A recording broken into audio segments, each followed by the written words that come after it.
প্রচন্ড শীতের রাত।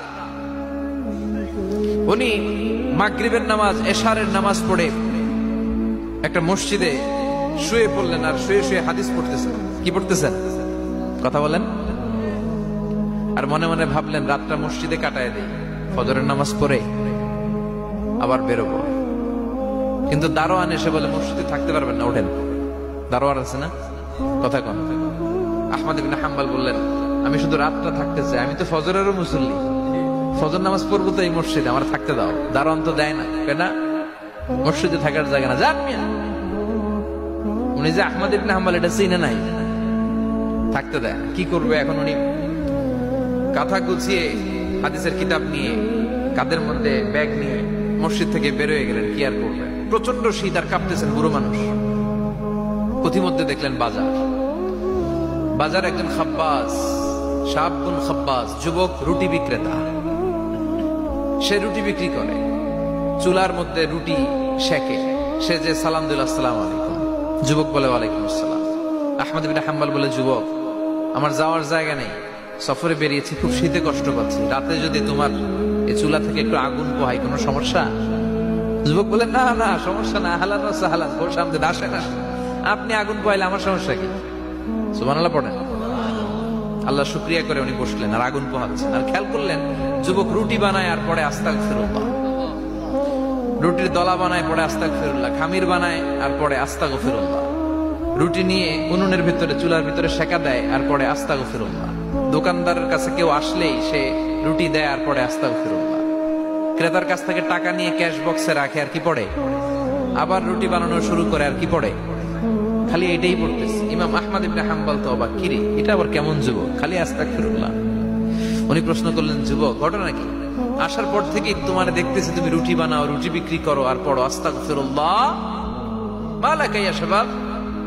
যুবক বলে আস্তাগফিরুল্লাহ আমার সবচেয়ে বেশি পছন্দের আমল, আমি সব সময় আঠার মতো ইস্তেগফারের সাথে লেগে থাকি আর সব সময় পড়তে থাকি আস্তাগফিরুল্লাহ, আর এর বদৌলতে আল্লাহ আমারে মুস্তাজাবুদ দাওয়া বানিয়ে দিয়েছে। আহমদ ইবনে হাম্বল তো অবাক, আনতা মুস্তাজাবুদ দাওয়া, তুমি মুস্তাজাবুদ দাওয়া রুটিওয়ালা?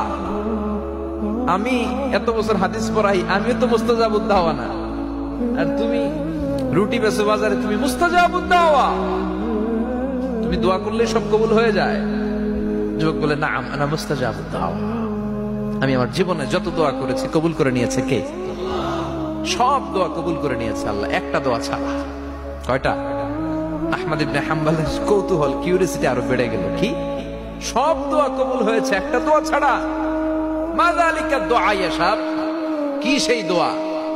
যুবক এবার বলতে শুরু করলো আমার জীবনে যে দোয়াটা আল্লাহ কবুল করে নাই সেটা হচ্ছে আমি আল্লাহর কাছে অনেক চেয়েছি, অনেক দোয়া করেছি যে আল্লাহ শুনেছি এই জামানার সবচেয়ে বড় মুহাদ্দিস, তার নাম নাকি ইমাম আহমদ ইবনে হাম্বল, আল্লাহ তোমার কাছে আমার চাওয়া আমি যেন এই ইমাম আহমদ ইবনে হাম্বলের দেখে মরতে পারি, আমি যেন ইমাম আহমদ ইবনে হাম্বলের হাতে হাত রেখে মুসাফা করতে পারি আর তার কপালে একটা চুমু এঁকে দিতে পারি।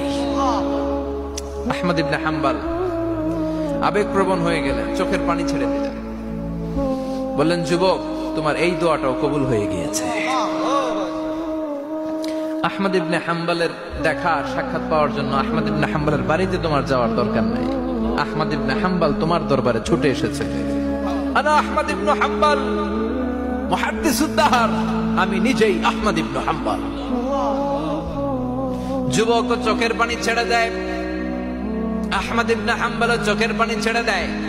যুবক চিৎকার মেরে ইমাম আহমদ ইবনে হাম্বলকে জড়িয়ে ধরে, হাতে হাত রেখে মুসাফা করে, কপালের মধ্যে চুমু খায় আর আল্লাহর শুকরিয়া করে বলে ও ইমাম আসলে এই দোয়াটাও আল্লাহ আজকে কবুল করে নিল। বিশ্বাস হয় সবসময় ইস্তেগফার করলে আপনার দোয়াগুলোর এইভাবে কবুল করে নিবেন।